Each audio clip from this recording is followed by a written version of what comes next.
Yo, what's up? So, nandito pa rin tayo sa Madis Bike Shop. Ngayon, i-content naman natin yung isa pang bago ng Foxer dito. Ito yung Foxer CS 900 or Counter-Strike 900. Ito yung sinasabi niya lang cyclocross or hybrid. Kung naman tawag nila sa ganitong setup. So, tignan natin kung ano yung mga pyesang inilagay dito. And yung presyo nito, nagulat ako. Ay, abot kaya talaga to. Si Foxer CS 900. So dito lang yan sa Madis Bike Shop. Yung kanilang full details ay nandyan sa description, nasa comment section, and nasa screen nyo na ngayon. Ayun, mamaya pala, ito kanilang Facebook page ay nandyan namin sa screen nyo ngayon.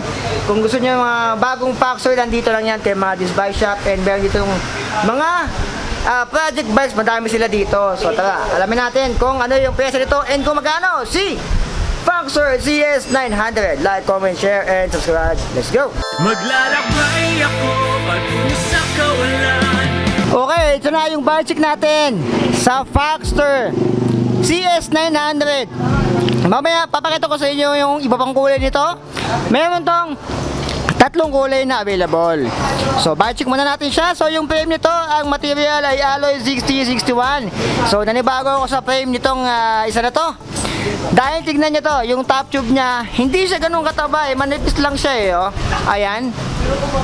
Ito yung taas, top view niya. And yung kulay nito, matte black na may halong ganitong design. Mikaela, Mikaela pala to, yung mismo ano niya. Mikaela CS 900, so shoutout. Ano yata to, jowa yata to ng ano, anong gumawa na to? Mikaela CS 900. And nandito yung warning na bawal ang tanga, mag-helmet ka, tulog ka para pagising mo, ride out ka na lang. Yung top tube niya, ayan, sasabi ko sa inyo, hindi siya ganun kataba usual sa mga ganito. Ayan, mas mataba pa nga itong kay Cetus. Eto ay medyo manipis lang siya. Pero pagdating dito, tignan nyo to, yung adjustan ng kanyang seat post ay nandito na. Kasi usual, di ba, nandito. Ito, tingnan nyo, medyo tumaba. Kakaiba yung frame nito ni Foxer CS 900 or Mikaela. Yung frame na binabudget natin, yung size ay size 47.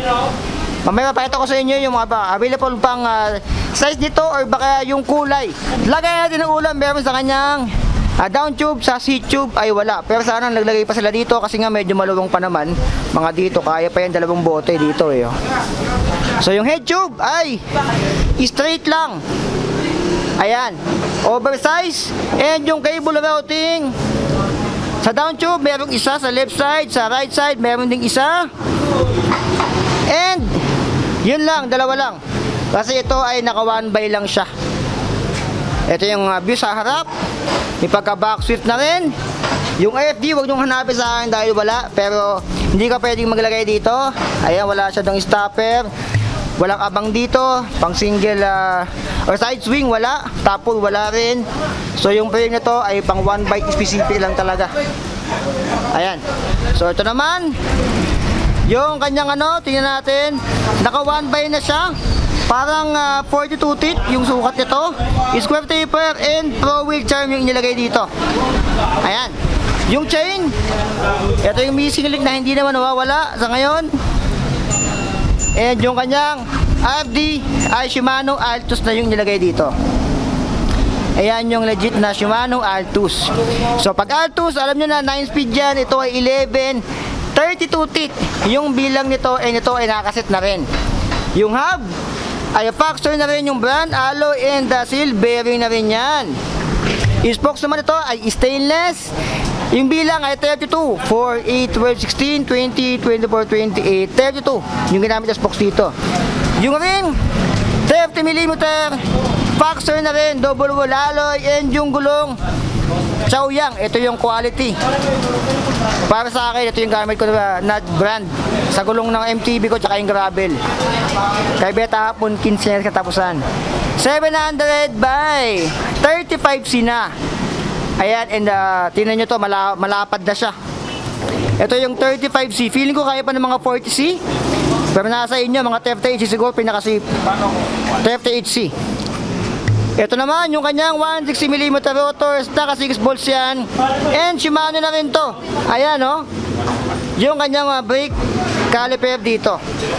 Seat post. Seat post nito ay alloy na rin and Foxer na rin yung brand. Pabilog, syempre. Saddle naman niya ay Foxer na rin dito. Yung inilagay. Lambot na rin pag pinipiga. Yung fork naman ay alloy na rin to. Ayan, hindi siya ganun kalapad o kalaki yung fork niya, pero alloy na yung ginamit dito na material, matte black, and na may halong ano dito, ano ba to, cyan ba to o ano, celeste, tsaka may pagka silver. Wheels sa unahan, same lang din, naka-press na valve na rin to, 30mm rim, Foxer na rin, 32 spokes, double alloy, and alloy silver na rin yung hubs niya, 160mm rotors and 6 bolts na rin. Ayan yung logo ng Foxer. Dito naman tayo, parang naka-short stem lang siya, parang 60mm lang to eh. Yung kanyang stem, ayun, papuntang langit, nakataas. Yung kanyang handlebar, ayan, maano lang siya dito. May pagka-back swift na rin, and alloy na rin to. Ang baka lang dito, yung stainless niyang spoke. Mostly nang ginamit dito, tsaka ito pala, yung kanyang MG200 na brake. Handle grips, ay may pagka-palmers din dito. Kabila ay meron din. Yung shifter ay Shimano Altus. Naka 1x, and yung kanyang Shimano MG200, yung kanyang brake or hydraulic brakes. Ayan, Foxer CS900 Mikaela pala. Yung saktong model nito, Mikaela, kasi nga napansin ko, may Mikaela sa taas. Ayan, Foxer Mikaela pala to, CS900. So, nakagineya pala yung kanyang headset.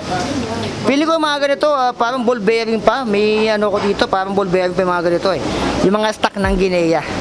Pero yan, si Foxer CS900 Mikaela.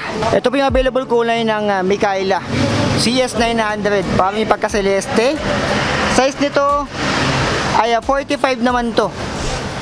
Ayan, 45 yung size, parang yung pagka-celeste. Ito namang isa ay yung kulay pula. Ito yung kulay niya. Size ng pula ay 47. Ayan. So same spec lang, kulay lang yung nabago, naka MD200 na rin yan.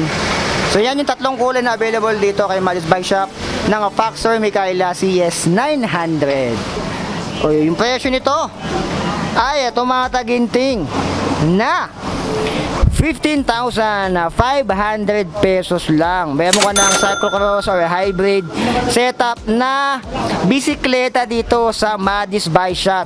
So kailan ko nakita ng ganitong setup ni Foxer, literal na 2024 version.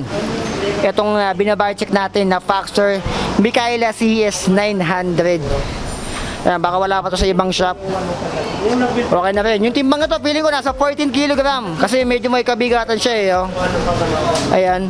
Alam ko, malapad kasi yung gulong nito. Naka 35Z. Pero nasa inyo kung palalaparin nyo pa yan. Mga 38Z siguro pinaka-C. Pero para sa akin, okay na tong 35Z na to. Naka-chowyang na rin to. So 15,500 pesos dito lang yan sa Madis Bike Shop. So searchable sa Waze, sa Google Maps yung Madis Bike Shop, yung kanilang Facebook page, Google Map location, and kalang full details, contact number, and nandyan na sa screen and nasa video description. Pwede kayo dito mag home credit. Sa home credit nagka-bisikleta ka naman, GCash pwede rin naman, major credit cards ay pwede yan dito. So kung trip nyo to, bisita lang kayo sa Madis Bike Shop. Dito yan sa Pugad Lawin sa QC. Yung kanilang full details ay nandiyan na sa video description and nasa comment section. So yun lang mga alien.